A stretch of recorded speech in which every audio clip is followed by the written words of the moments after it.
Hi everyone, how are you? This is Rabbi Amichai Cohen of livekabbalah.com.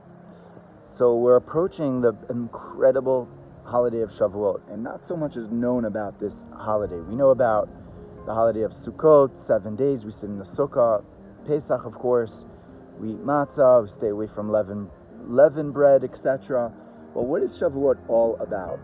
So essentially, Shavuot is the culmination of coming out of Egypt. It's 7 weeks from coming out of Egypt, where we go through a metamorphosis, a transition, where at first, on Passover, we stay away from eating any sort of leavened bread, and we stay away from what Kabbalah and Chassidus call the ego. We have no control over it. We're kind of very, very sensitive to being cautious from being involved with anything that could be connected to that level of chametz, of ego, of Yetzer Hara. So that's why we stay away from it. We have this level of running away from the negativity. And after the transitional period, where it says that on Shavuot, we eat the 2 loaves of bread, specifically 2 loaves of bread. So on Passover, we stay away from bread, any leavened bread. And on Shavuot, we go to the opposite extreme. We take the 2 loaves of bread. That's the offering there in the temple.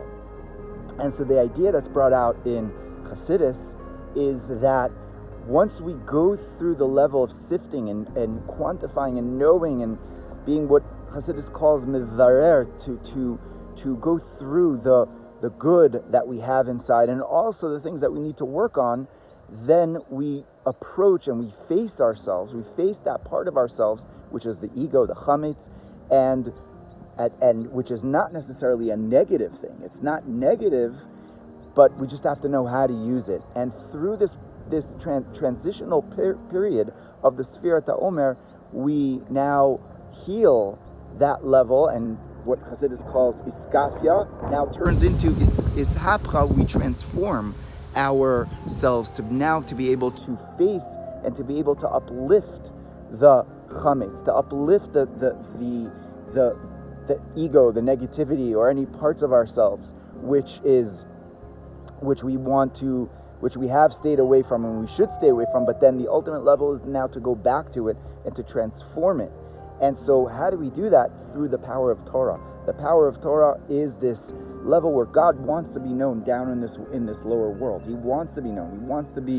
He just doesn't want to be just for us to hide ourselves in some cave or whatnot. He wants us to approach our lives, every part of our lives, in our business lives, in our family lives, in our personal lives, that it should all be on the highest and the greatest level of fulfillment, of enjoyment, of connection, and of abundance. So wishing you a beautiful holiday of Shavuot, an abundant Shavuot filled with spiritual and material blessings for you and for your family. Many blessings.